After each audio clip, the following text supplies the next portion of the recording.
A very good evening and welcome. This is Biz1st Review 360. We have two very special guests in the studio joining us tonight. His Excellency High Commissioner Bryce Hutchinson, High Commissioner of Australia to Sri Lanka, and Mr. Anushka Vijay, Chief Economist of the Ceylon Chamber of Commerce. Welcome to you both, and thank you for joining us on the program tonight. It's a pleasure. It's good to be here. Tonight we'll be discussing with these two fine gentlemen the Sri Lanka, Australia, New Zealand Business Council report, which was published earlier last month. This report wishes to enhance trade and investment linkages in Sri Lanka. Am I correct, Anushka? Absolutely, Ramesh. Yeah. Now, could you tell us, now Australia is Sri Lanka's 23rd largest trading partner, if I'm correct. What are the objectives of doing a research like this? I think simply one of the first objectives would be to see that come up from 23rd way up into, let's say, the top 15 or top 10, because it's important for Sri Lanka to diversify its trading partners and trading relationships. For a long time we have been dependent on a narrow set of countries and selling a narrow set of products, or exporting a narrow basket of products. And I think this is a challenge that is not new. It's for many years economists and policymakers have and businessmen in fact have been talking about the need to diversify both our markets and products. So with this report, what we're trying to achieve is look at Australia and New Zealand, an initiative of the Sri Lanka, Australia and New Zealand Business Council of the Chamber, to take the first step towards enhancing those trade and investment linkages between Sri Lanka and Australia as well as New Zealand. So is diversification the key for Sri Lanka in terms of growth? I think it's first about simply being able to export more at a good price to markets where they're willing to pay for a premium of quality products produced with, sustainability and social responsibility embedded in there, because we cannot compete anymore on low cost, low wage inputs because we have too many competitors. So we have to look for markets that are willing to buy the kind of things that Sri Lanka is producing in the way in which and value the way in which we are producing it. So I think one objective is, of course, is to simply export more at a better price, but also certainly diversify the types of things that we're exporting. High Commissioner, how timely is this report for Sri Lanka and Australian business relations? Because Sri Lanka is at a point where Sri Lanka is trying to diversify its exports from the traditional exports that we have. How timely, and what is your overall opinion on this report? Well, I think the report is very timely indeed, Ramesh, and I'd like to, at the outset, record how much we appreciate the work of the Economic Intelligence Unit in the Ceylon Chamber for doing this work commissioned by the Sri Lanka, Australia, New Zealand Business Council. It's a really very timely and impressive piece of work. As Sri Lanka shifts its growth model from what in recent times has been driven primarily by debt-funded infrastructure development to a growth model that relies more on trading and investment, obviously opportunities open up for other countries. Sri Lanka is in a new and promising era of peace and prosperity. Australia has been a partner with Sri Lanka through the dark days, but now in better days too. And our businesses are looking very closely at the opportunities that the newly emerging Sri Lanka is presenting, and reports such as this provide a wonderful point of reference for those Australian traders and investors who might be looking for those new opportunities. As Anushka's been saying, Sri Lanka's own trade mix has tended to be its trading partners and its trade mixes tended to be fairly narrowly scoped, and that goes for the relationship with Australia too. The trade and investment relation, or the trade relationship, has tended to focus on a relatively small number of traditional products on each side. The time is now to look to broaden that mix, to look for new opportunities to trade in added value products, to move further up the value chain as we do that. And like Anushka, I think the goal of seeing this bilateral trading relationship leap up our respective tables is a goal well worth pursuing. We take a short commercial break. We'll be back on the other side. Welcome back. This is Biz1st Review 360. Our guests tonight are His Excellency Bryce Hutchinson, High Commissioner of Australia, and Anushka Vijay, Chief Economist of the Ceylon Chamber of Commerce. Now, can you talk to us about the Sri Lanka, Australia and New Zealand Business Council? We know it has been in operation for a long time. Could you inform our viewers, what has this council done? How has it been able to, grow Sri Lanka-Australia business relations? Well, I think this report is a great product from the council.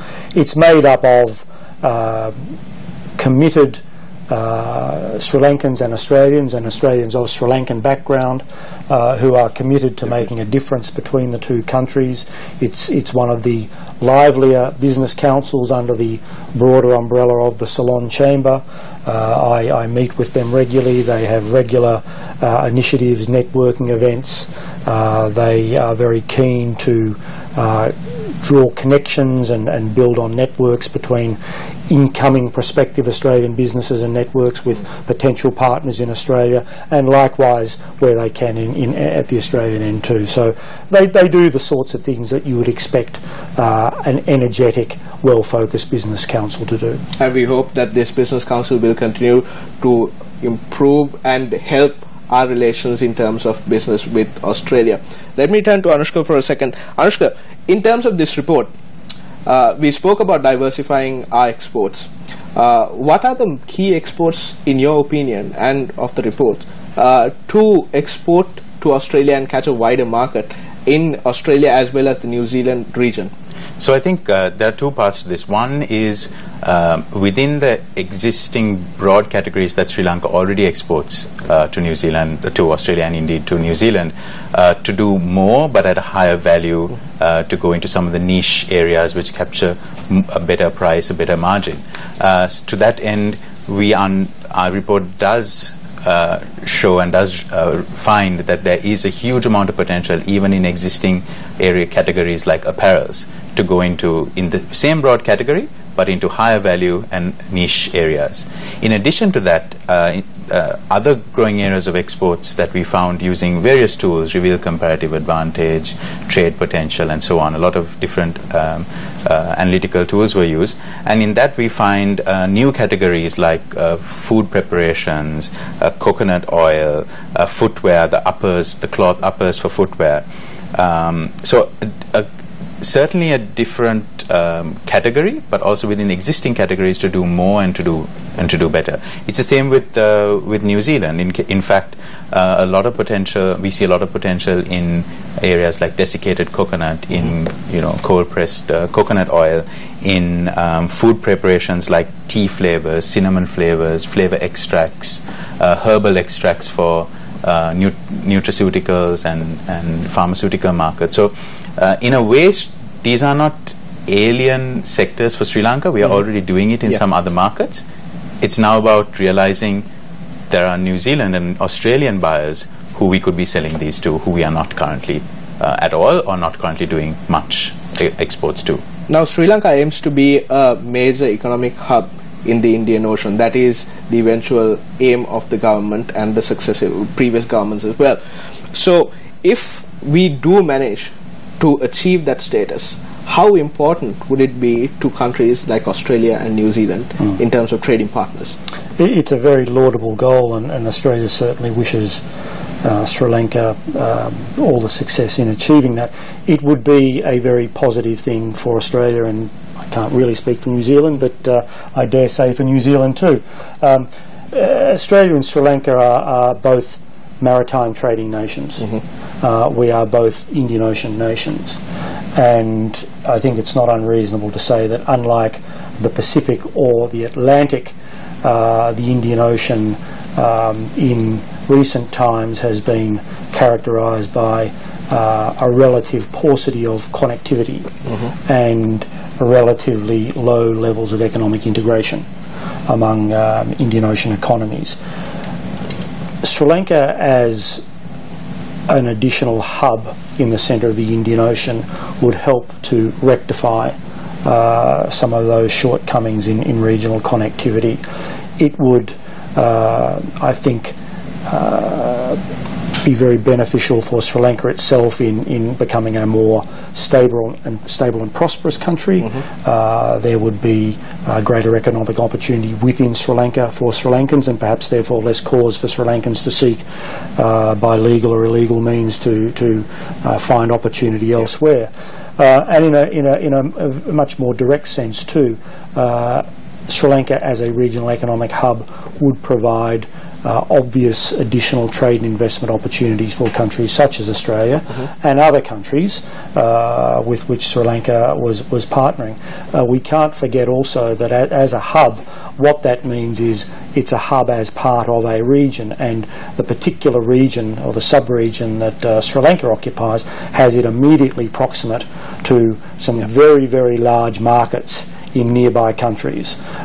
So when Australia looks at the opportunity that would be presented by Sri Lanka as a regional economic hub, we look at Sri Lanka, but we also look at the opportunities that would be presented through Sri Lanka. So we're very keen to see the government move ahead in realising its goals.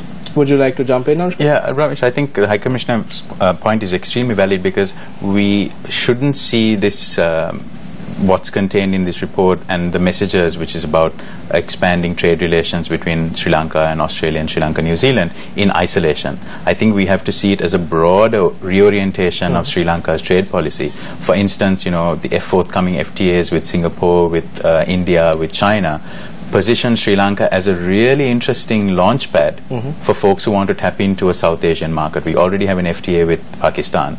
So on one hand, Sri Lanka expanding its market access to these bigger markets beyond just our 20 million, and at the same time building a pipeline of other countries that we're trading with, so that we become an attractive proposition for Australian and New Zealand businesses to come and locate here, to do business here, to invest here. And in fact, the report doesn't go into detail on the services side, mainly on the goods side, but there's a lot of stakeholder interviews that reveal that digital technology services, for instance, wellness tourism, these are all areas that both in Australia and New Zealand there are investors who are interested in coming to Sri Lanka and engaging in those sectors. We will continue this conversation in just a bit, but before that we take a short commercial break. We'll be back on the other side. Welcome back. This is Biz1st Review 360. Our guests tonight are His Excellency Bryce Hutchinson, High Commissioner of Australia, and Anushka Vijayasinghe, Chief Economist of the Ceylon Chamber of Commerce. Now, before we went in for a break, we were talking about tourism, Sri Lanka and Australia. High Commissioner, could you tell us, now, when a normal Sri Lankan first thinks of Australia, first thing that pops to mind is cricket. Second would be education, and third would be tourism. So, how can tourism and education be the driving factors of our business relationship in the years ahead? Ramesh, cricket, tourism and education, I think the relationship is more than that, but you are right, they are three very important components of it. Starting with tourism, you're right, this is very much an area of growing engagement between our two countries. Australia last year jumped into the top 10 source countries for tourists to Sri Lanka for the first time, and did so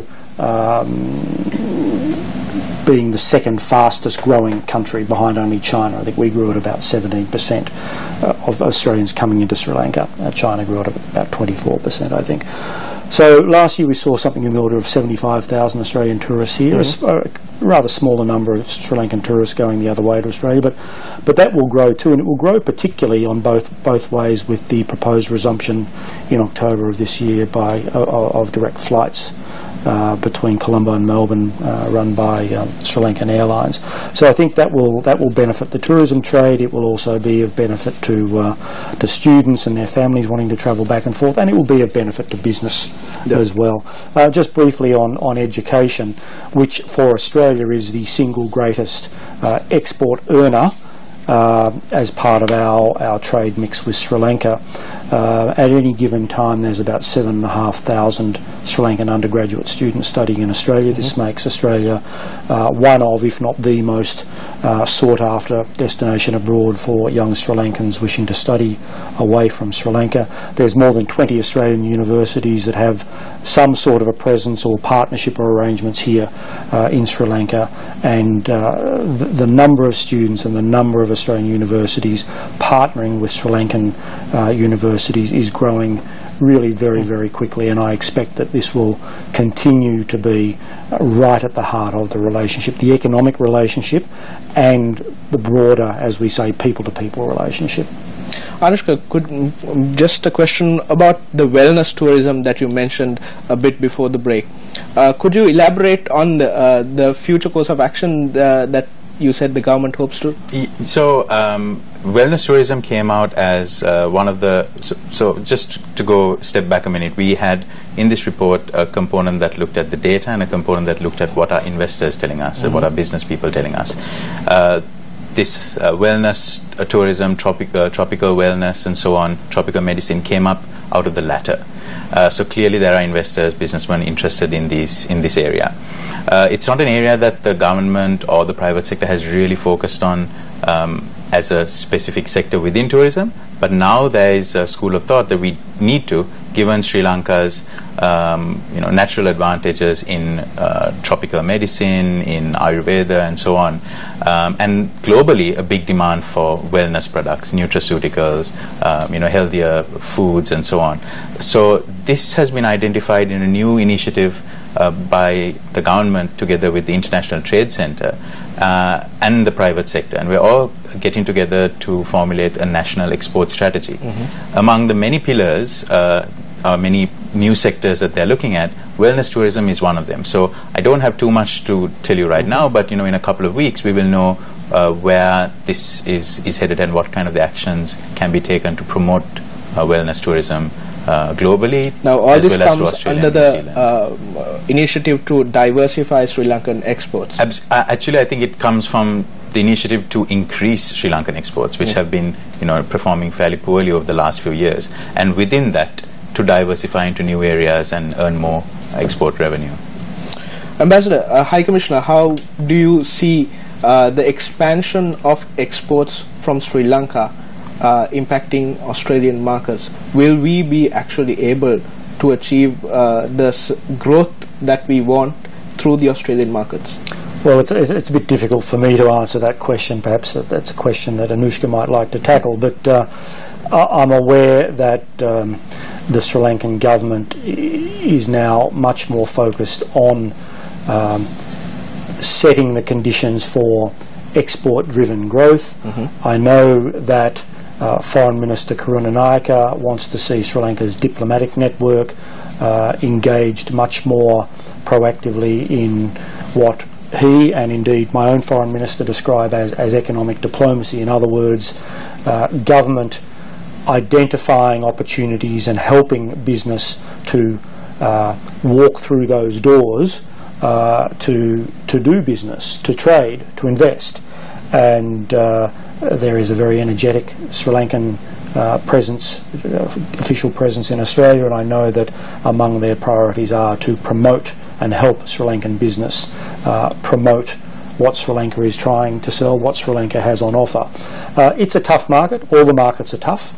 Offerings need to be at the right price point, given whatever the quality might be.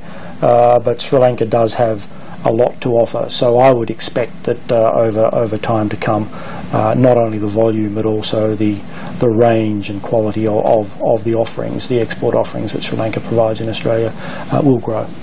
I would like to pose this last question to both you gentlemen. Once the new government that is currently in power came in, some of the things that they said was to create new tax systems, to create more consistent and coherent policies, and to make it easier for investors and local investors as well as foreign investors to do business in Sri Lanka. How do you rate this current administration's performance in terms of policies and ease of doing business? That's definitely one I'd pass to you, actually. Well, I'll start with what some of the Australian and New Zealand businesses and business people we interviewed said. And across all of those areas that you mentioned, there are concerns in terms of consistency, predictability of tax policy particularly, as well as overall trade and investment policy, whether it's to do with land, whether it's to do with foreign currency regulations and so on. So across the board, we did hear that these are concerns. We didn't hear that these are not reasons why. These are reasons why they will not consider Sri Lanka at all. So the good news is the reasons why Sri Lanka is attractive in terms of the new markets we're going to have access to, in terms of all the other characteristics that make us attractive are there, but these continue to be stumbling blocks.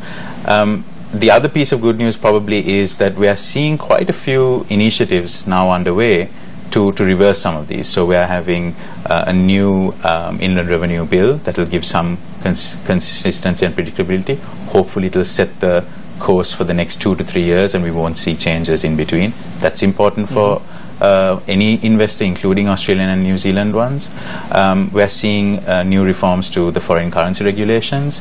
We're seeing just last week the launch of 8 task forces, or 8 or 10 task forces for improving ease of doing business. 8. So we're hopeful that 6 months down the line, or even 1 year down the line, when we go back to some of these Australian, New Zealand investors, they won't be complaining about the same things, because ultimately business people will identify these opportunities, try and latch onto some of the sectors we've highlighted in this report, but they will be hindered by by poor policy or flip-flops on policy. So we have to make sure that gets out of the way so that they can go on and do business and be successful in Sri Lanka or even on the other side. I think also from a policy regulatory point of view, there are Sri Lankan exporters that need to do better at figuring out how to perform in the Australian and New Zealand market, because for instance, whether it's quarantine rules or various other health and safety considerations, all of those are stringent, as you would have in any developed market. It's things that our exporters face in Europe. So I think we need to get a lot savvier at those, understand what are the standards and certifications required to break into those markets. And again, this is where the government can play a role, because you have new exporters, SME exporters, that can't navigate these in their first attempt. And in many countries we've seen it is the government export promoting agencies that have helped these companies break in and help them navigate these, and often sometimes even help them get some of these certifications, get certified. So there are on both ends regulatory things that the government can certainly help to ease up for business people. Anything you would like to add? Well, not a lot. I think that was a very comprehensive answer, and while I'm not going to run a scorecard against the government's performance here, it is the case that I know there are a number of Australian businesses that would like to find opportunities to trade here, investors that would like to invest here, and some of them have had a presence for some time and want to take that final step. But there are challenges with the regulatory environment and the consistency and transparency of it. The government has a course of action, and Anushka has just set out some of the initiatives that are envisaged. Now, assuming that can be driven through and implemented, I think we will see many more Australian businesses and investors not just looking at Sri Lanka but actually coming here and doing business, which is not to say there aren't already success stories of Australian businesses here. There are, but there could be many more, and if Sri Lanka can get its policy and regulatory settings right, the fundamental advantages and assets that this country already has, its location, its educated population, its decent infrastructure, all of these sorts of things and more will, I think, see many more Australians wanting to come to do business in this country. Unfortunately, that's all the time we have for tonight. High Commissioner Bryce Hutchinson, thank you very much for joining us, along with Anushka Vijay Singha, Chief Economist of the Chamber of Commerce. That's it for tonight. Thank you for joining Biz1st 360.